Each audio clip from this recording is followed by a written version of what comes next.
Les vrais adorateurs adoreront le Père en esprit et en vérité. Tous ceux qui adorent Dieu ne sont pas de vrais adorateurs. Il y a beaucoup d'adorateurs sérieux et sincères qui pourtant n'adorent pas en esprit et en vérité.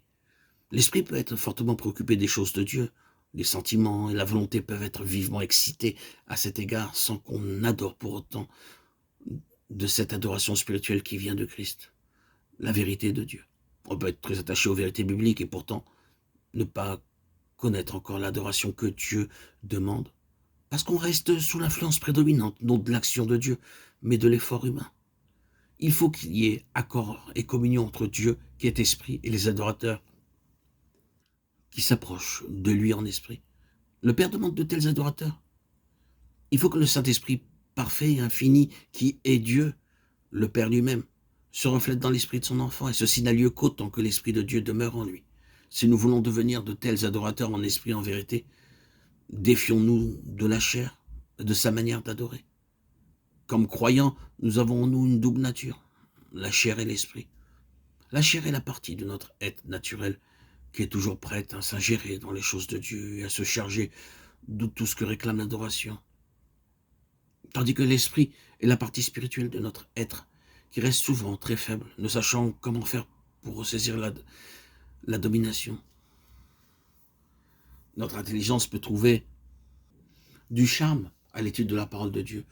Nos sentiments peuvent être émus de toutes les merveilles qu'elle nous révèle. Et notre volonté peut aussi prendre plaisir à la loi de Dieu, selon l'homme intérieur. Romains 7, 22. Sans que nous en devenions par là moins incapables d'accomplir cette loi divine. Sans que nous en recevions la force d'obéir et d'adorer comme nous le voudrions.